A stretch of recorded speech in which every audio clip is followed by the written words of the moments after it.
Okay, so I am the research coordinator for Black Women's Visions, and I'm here with Chantal Mukandoli, who is one of our community advisory committee members. She's been a part of the team from 2022 onwards, and she makes videos, she makes poetry, she makes art.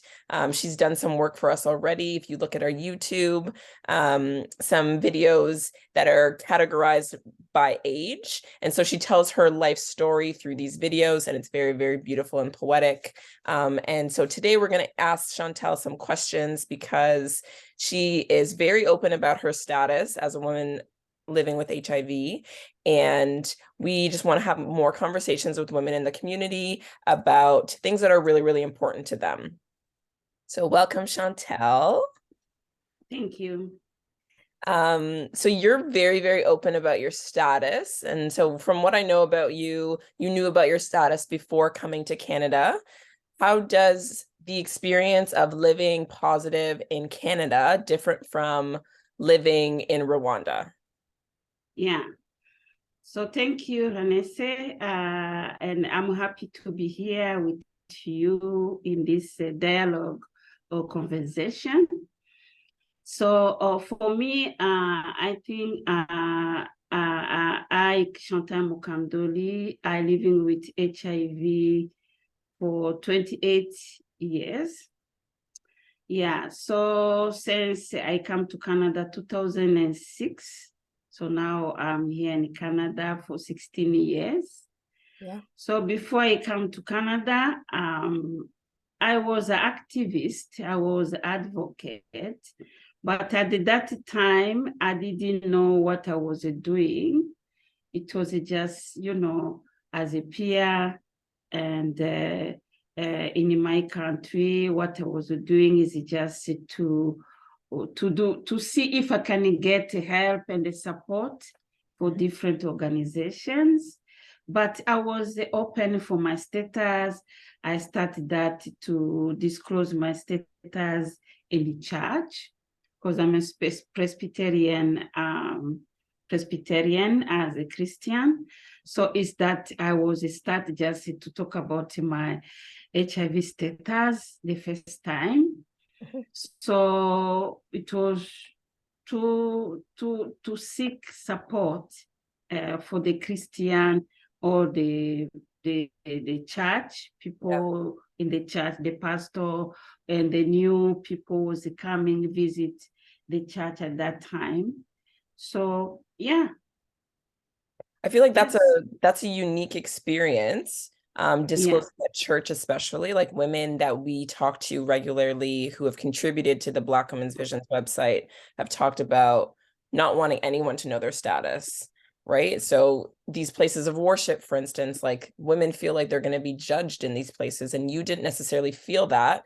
And you being open, your experience was I don't know, maybe just a little bit different than other women. Do you have anything to account for that? Like, why do you think that you were disclosing and then people receive that information really well? So for me,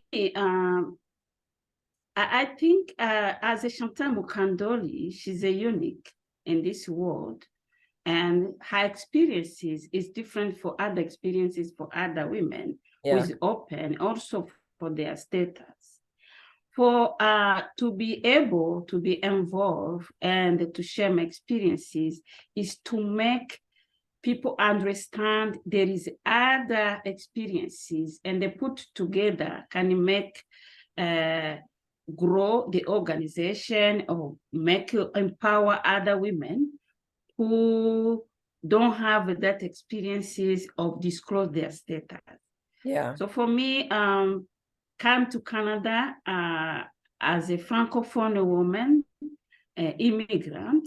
So it was a very, very difficult for me, really, at that time in 2006, a lot of stigma around people living with HIV, especially women. And also language was a barrier.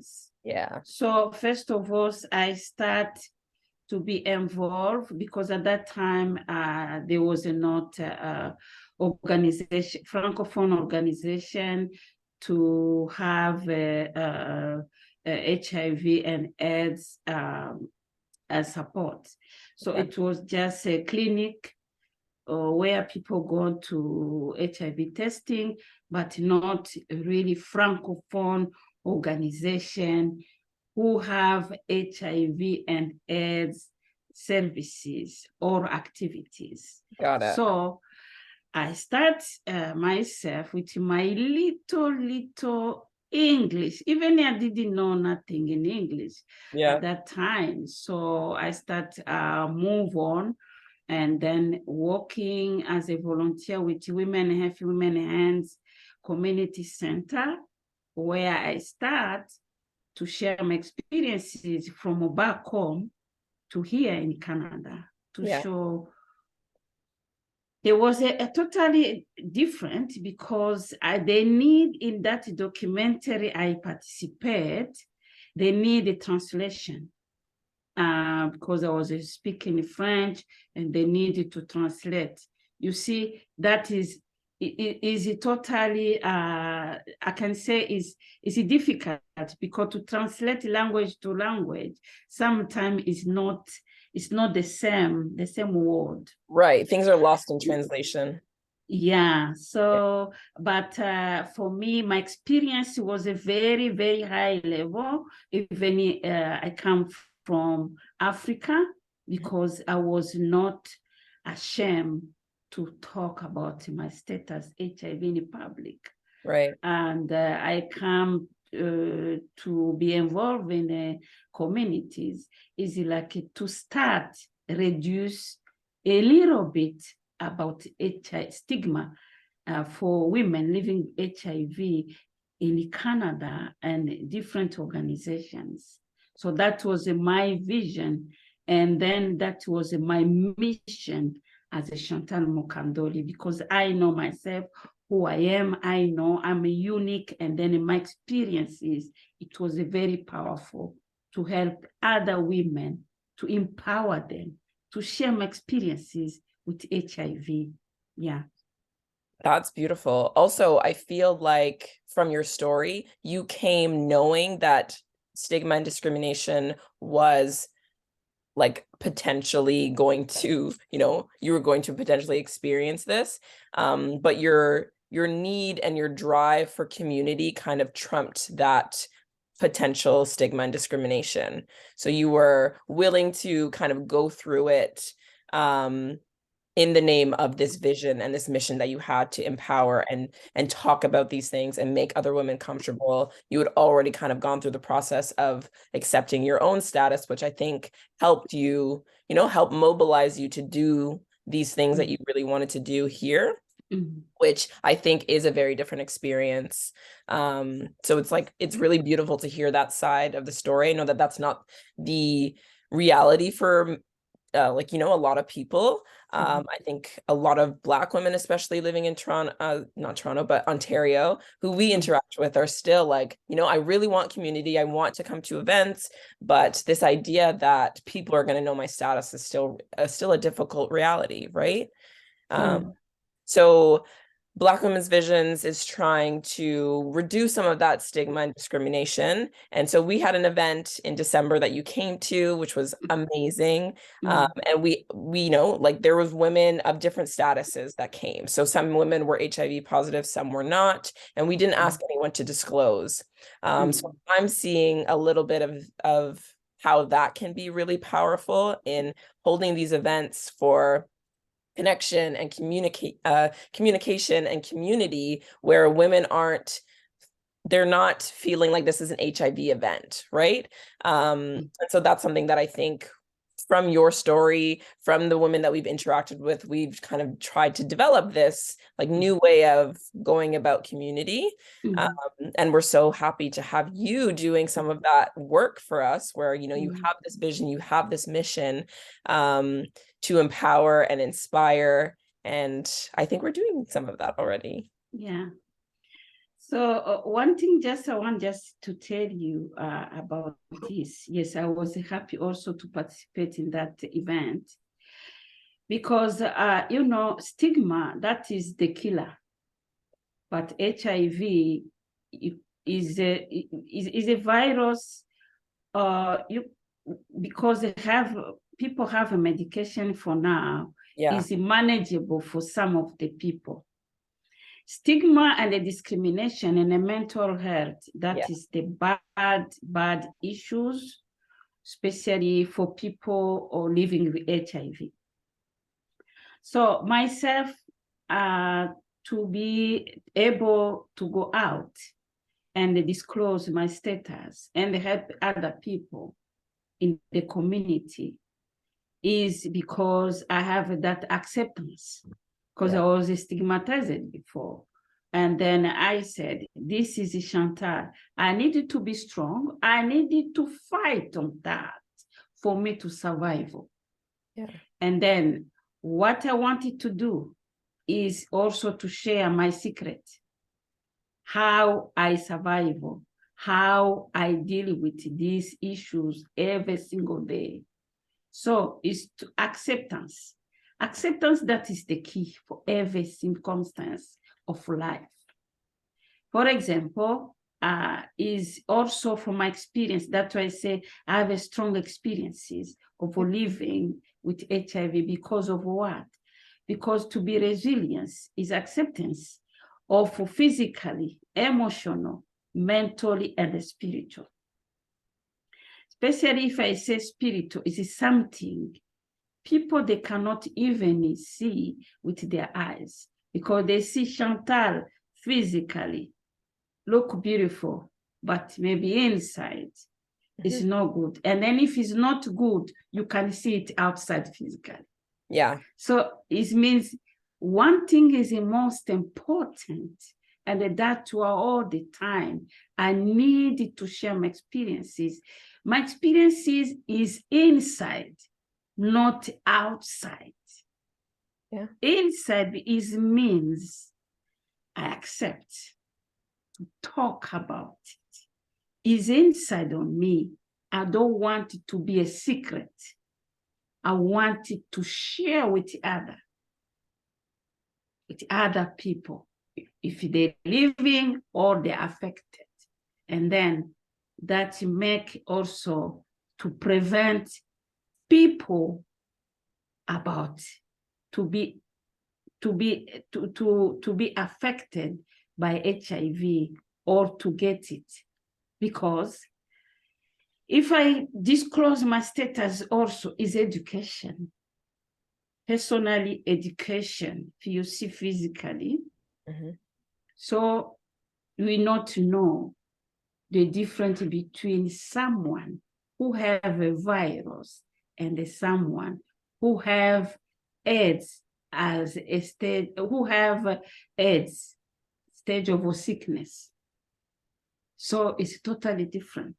And that's why I, Chantal, always, I go out there and disclose my status about HIV for people to know there is a difference.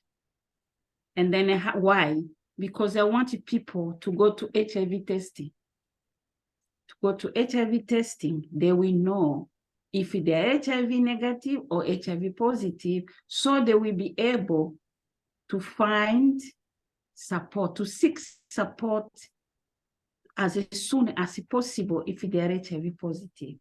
And then to also have a doctor, to that also mental health like aspect of it yes, too, right? Which I think yes, a little bit more too, where I've heard that story of like women being newly diagnosed. Acceptance doesn't come right away, obviously. Like that's a whole journey in itself.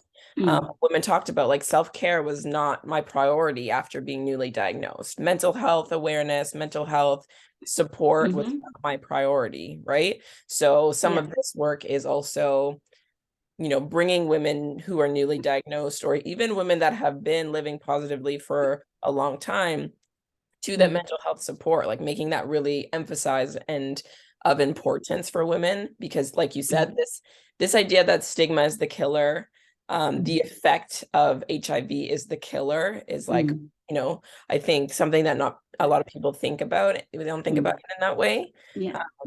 So that idea of like self-care, mental health, being connected with doctors, being connected with the community, like right away is extra helpful. And I think you're doing that in all of the work that you do with organizations and events and, you know, conversations that you're having. Yeah. So you talk a lot about aging. That is something that I know, like when we talked about making videos for the YouTube, like you were like, I want it to be about my life in these kind of like series of like age categories. So what does it mean to grow older as a woman living with HIV? Why is aging as a topic super important for you? Yeah.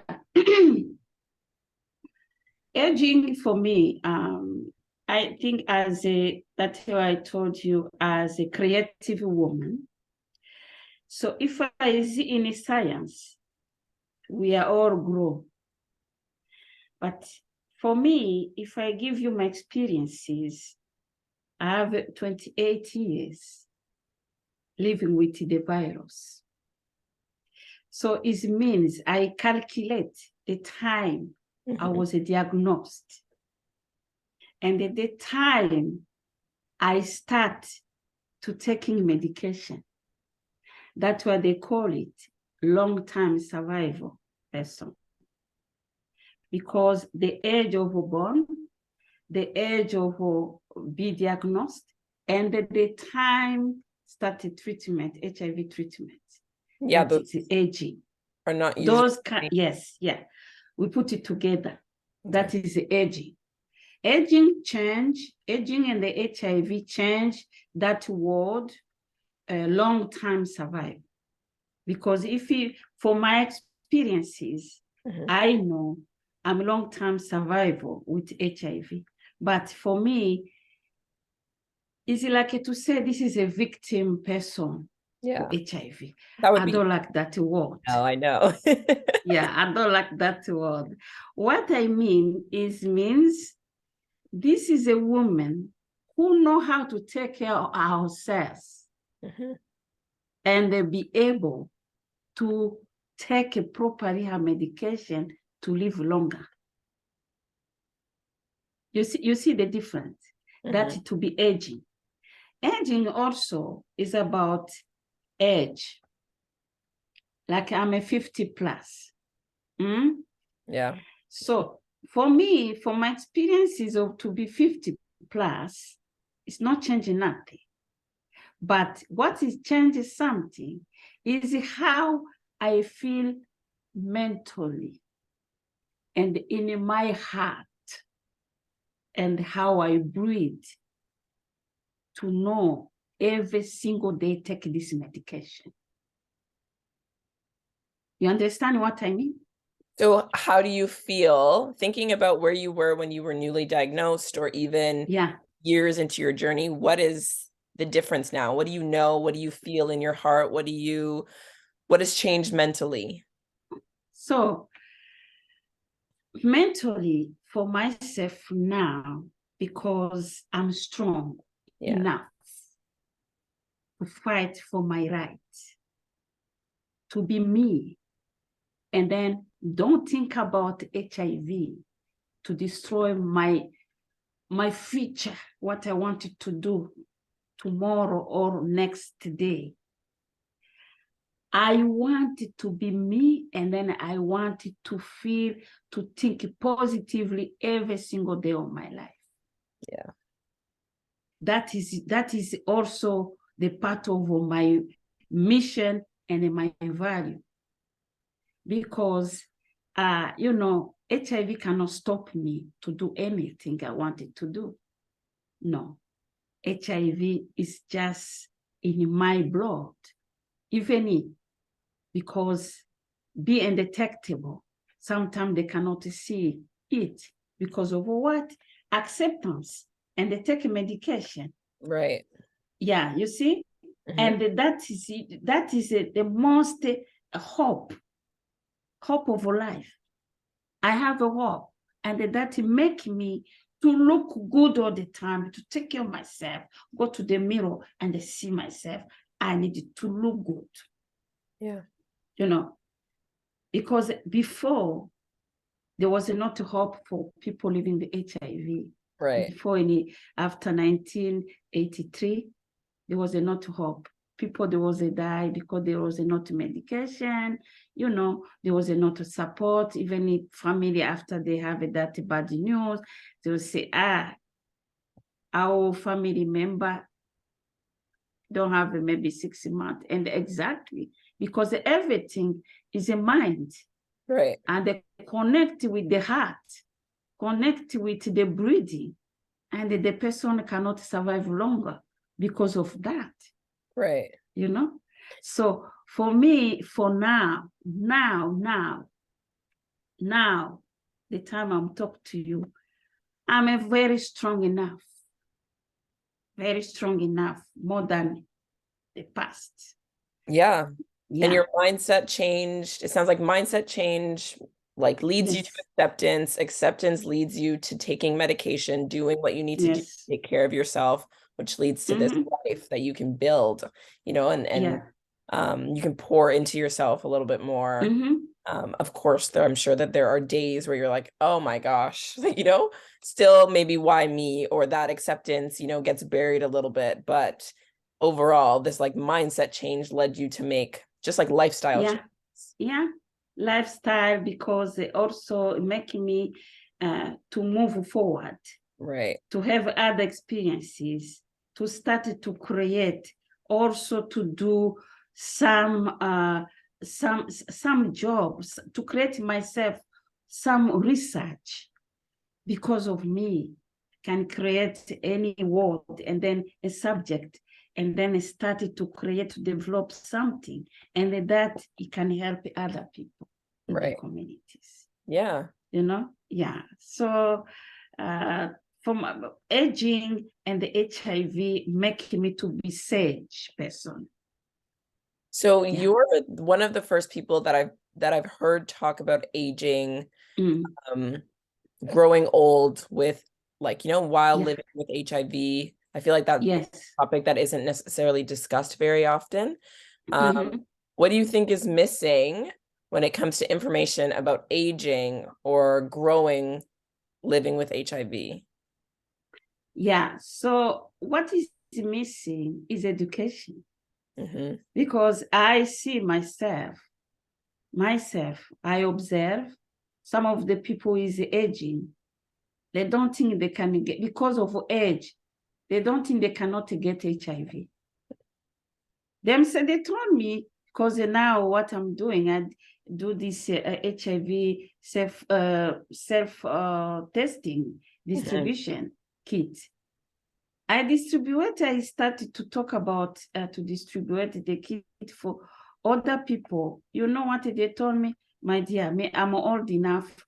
I don't think I have this HIV or to do the the HIV testing. You see, so something like that, they need to have education about that. Enough education, training, forums, to talk about really in the ACB communities, how people to understand HIV don't have age. Don't choose. You are aging, you are young, you are a child, you are educated, your gender, your sexual orientation, your religion, your culture. HIV is there to destroy the world. So that's what we need. We need a lot of education for people to know this is not choose. This virus don't choose age.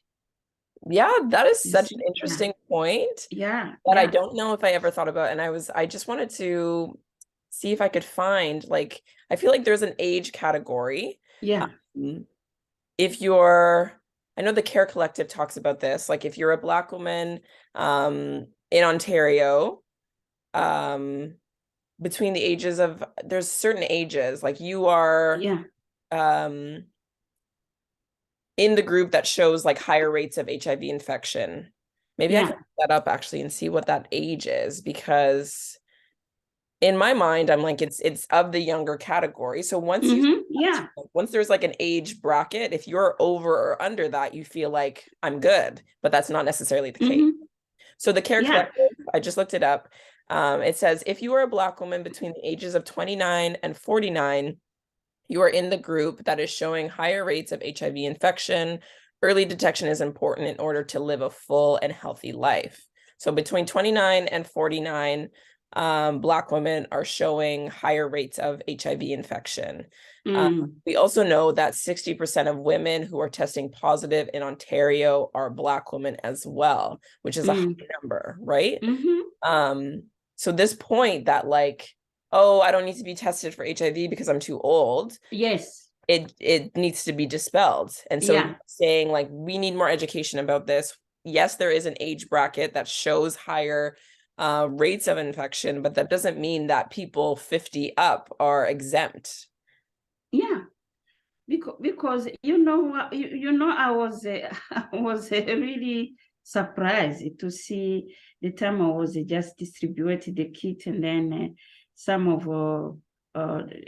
the men and the women told me, no, I don't need that. I'm old for that. Yeah. You know what I told them? Let me tell you something. This virus don't see age. Yeah. Don't choose you are old or young. Maybe, let me tell you, to know about this, it takes long. It takes long you to know you have this virus. It can take 10 years. Let me tell you, like maybe in 10 years, you was 50, and then you was active sexually. Yeah. Yeah. So, and then now you are 60. Maybe this is 60. You feel like you are a woman. You feel like you don't want really that you are not active sexually. But think about 10 years before. Right. So that's why this is important for you to know where you are now. Yeah. Your status. And then this will help you to do yourself, to take yourself, not to go to the clinic, because you told me with your age, you cannot be HIV positive because you don't make a sex for nobody. In 10 years, maybe you was active. Yeah. So this one is to help you now, individual yourself, in your bedroom, in your washroom, in your office, everywhere you can take this HIV self-testing kit, and then you go and do it yourself and they see if you are okay. So you say, okay, I will continue to protect myself. But if you are HIV positive, it's not the end of the world. So you will there is a number, you call that number, and then you have someone to give you counseling, and then to support you, to direct you, give you orientation, how to seek support and the services. It's interesting.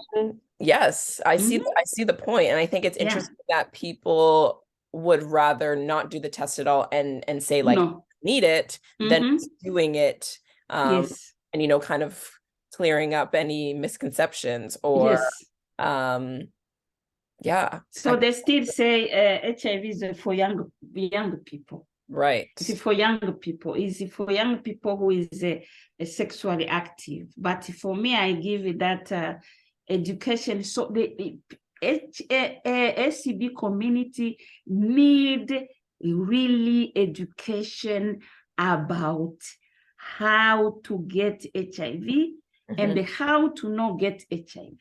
Okay. Because they still have that issue to understand. Yes, I understand, for example, me, I'm 50 plus, and then I still be I participate in the group of young women. It's not because I'm not their age, but I wanted to observe how many women they are 50 plus or 60 plus who participate in activity. They are none. 60 plus, no. Okay. No, because of what they say, this group is for young women. Got it. It's not for us For us, all they're the not joining women. these groups. You see? Yeah. So that's why I said, is really if we get more opportunity to have a specific also group for women who is 50 plus or 60 plus to have education, and then how to understand better how they can get HIV and how they can, or other STI, for example, hepatitis C, so hepatitis B, so many things around ACB communities. Yeah. Especially, they don't have at all. You see, if they go out, they say, I'm not coming anymore, because some of the women, they come because they have a childcare. Okay. If they see they are older, they see the women get a childcare. It's painful for them. We came here just sitting, we eat, and then we get the tokens, and the other receive money. And even we have a grandchildren, but because it's not our child, it's our grandchildren, they cannot give us childcare, you know? So many women, there is many reasons they don't come to learn, and there is other things to learn every time, learn the science about HIV, but they don't come in because of stigma and self-esteem because of the age. So that is a really good recommendation, like this group of groups for women 50, 60 older, to be educated about HIV specifically, but maybe even other sexual activities. Exactly. Relationship. Exactly. The effects of these, relationships and interactions with other people, I think could be a really cool idea. I like it. I like it. Yeah. So you just spoke about some of the experiences of women who, first of all, don't even know their status, right? But are in this older age category that, kind of dismissed when it comes to HIV, which I'm sure makes it a barrier for people who want to understand more, but there aren't these programs, there aren't these groups for them. So that could be a really cool thing to put in place. But I like that you spoke to this experience of the older woman, being seen as this grandmother. They're not given honorarium for participating in things. What else should people know about the experience of Black women living with HIV in Ontario? Whether that's more general or the 50 plus experience. What should we know? So I think the most important, if you have just, for example, a woman like me, I'm a 50 plus. So what I disclose for myself, and then as an observer in all the communities, to know about it is because I told you what is happening. And then it's because some of the women send me to talk about it. Right. To advocate for them, because they still have that stigma, they still have that fear, they still have that shame, but they send it to me. Say, Chantal, please go there. We know if you go there and they talk about us, and they tell them we need this, please talk to them. We trust you, Chantal.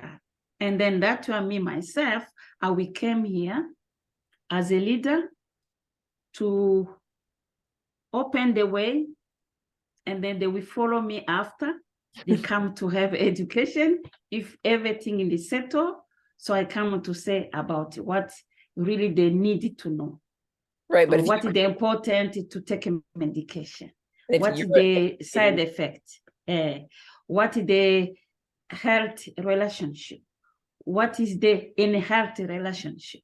So things like that to know, STI. So to know about also, if people they are older enough, so they need to go to do some tests about the bond, so that they call it STDBI.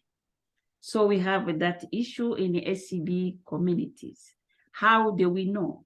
It's because we have that group of the women, a support group, to share the experiences, to bring some doctors, to do some presentation, or some or health professional, or some service provider who have experiences come and then present. So they need income, housing, those kind of things. Aging, really, they are forgotten.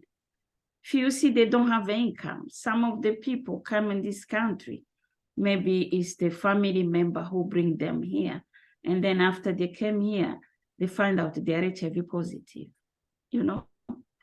So to get support, some, they don't have even papers. They suffer. They don't have papers. They don't have nobody to help them. So it's difficult. And then they stay in isolation places. So because they don't have nobody to talk to, they have a shame for their age. They don't have a self-esteem anymore. So it's a big issue. That's why I'm sitting down to talk about what they send it to me to say. Yeah. And you being the person, like the representative almost, is really cool, but not everyone has that person. Not everyone has a Chantal that they can say, like, you know, we're interacting with people. We need you to ask the questions, or you to, you know, have that conversation. And so this idea of, you know, building an online community is really, really cool, obviously, but I'm also seeing that there are barriers that could be present when it comes to age and interact with an online community, right? Like you're active online, you know, you use the chat functions and things like that to talk to people, to meet up with people. But I see that could be a barrier when it comes to people who are aging, and still wanting community and still wanting to ask questions and wanting to know where to go to find support.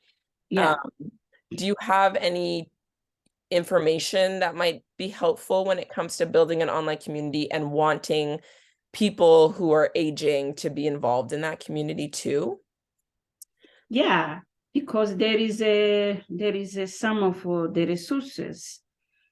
For example, online, you know, some organization will help, but I'm not sure. I'm not sure if they go to ask services, if they will be comfortable, or is enough for them to have that support. But what I was want just to ask is Black Women Vision Project. If we have, for example, the recommendation, if we have this funding, we can create a support group, or it can be also research. So we can do like a training to train women, and then to know what their position, what they need. They need really.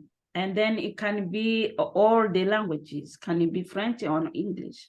So because, you know, really women with aging, women HIV positive women with aging, they need a lot of support. And I'm seeing that now. When we built Black Women's Visions as an online community, we were really building it for people who were already online, right? So people already understood how to navigate the internet.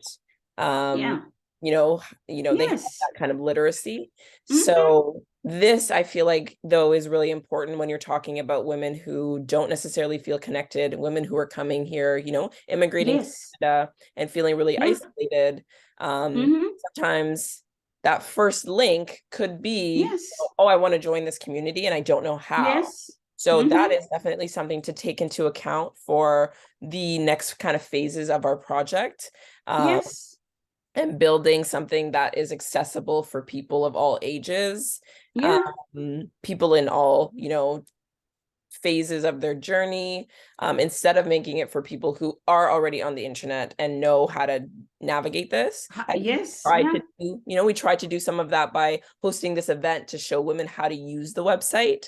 But I think that it would be really important to continue that work. And like Yes, hold workshops where, you're asking women, like, yeah, true. you're of an older age. What do you need to understand Yes, what's yeah, here on this, yeah, this online yeah, page, for instance? yes. And that's why I said this black woman vision is a good platform, because we want this aging with women with HIV to know how to navigate the system of, to know how to use a website, to find the resources. For If they real need the life. resources, yeah. Yeah. So they can use it and then learn, you know. Yeah. So like also I learn from this platform, Black Women Vision, how to share with my videos, Yeah. how to prepare it, how to everything I learned from this CTC project. So I think also other women who is aging and the HIV positive, they will have that opportunity also to learn if there is a funding for them to join. Yeah, that's it. Yeah, It's the yeah, funding. It's the funding, Chantal. yeah. The funding, yeah, yeah. That is the difficult, That's the difficult part for sure. Yeah. So we together we created infographics about Yeah. I'm not sure if you actually seen the infographics, but you contributed to this like best practices for engaging Black women living with HIV Yes. in an Yeah. online space and then also in research. Uh, Yes. so I've shared those kind of widely. They're on the website right now. And I'm wondering if after this conversation, especially one geared more towards aging, if there's anything that you think other people interacting with Black women living with HIV should know when it comes to like an online space or involving Black women living with HIV who are 50 plus in research. Mm-hmm. For example, we can, if we have like a funding, so how the women, they can come online, for example, to participate in activities, workshop, for example, for 6 weeks. Talk Okay. about aging and HIV, talk about relationship, talk about HIV self-testing, talk Yeah. about stigma, discrimination. So all those kind is education. If we put it together, is HIV prevention and the HIV intervention, stigma and the discrimination to reduce that, Okay. for people who is aging. So if we have a funding for this project, we can help them to understand how to use a website. And if you use a website, it means you know how to use even Zoom, even internet. So it's come together, you see. So if we educated 10 women who is aging, they will be able, we can call them like peers. They will be able also to go they will be active at Yeah, that they can point. share that knowledge. Yeah, they can share that knowledge with other women who is aging too. So to go and to bring them together, say, no, no, no, no, no. Don't worry about young women. Let's just forget about aging, but let's come together and then learn to educate also the young woman how to use a website, how to use a Zoom, how to use many technology. So, so it's like that. I think the problem is just budget, it's just finance. That's the It problem. is. It can be for sure. Yeah. I like that. I'm trying to look at these infographics that we made and I'm going to share them again, but we talked about like showing women how to use the online space being super important. Yes. I'm understanding now that in an older group that becomes a little bit more important. Yeah. And then we kind of capitalize on this like sharing or like community that we be a part of. Yeah. But we have to invest in this like group of women who we are hoping will learn and then share that knowledge, which is I Yes. think a cool thing to add to this like idea of best practices is like really investing in a group of women, Yeah. teaching them, sharing with them, making it really easy to use the service that you're building for them, and then, Yes. letting that kind of do its own work. Yeah. I think that's a really good point. So, mm-hmm. I think that's a Yeah. good point. Yeah. So let So me connect so to them this and then. wraps up our conversation around like status and aging.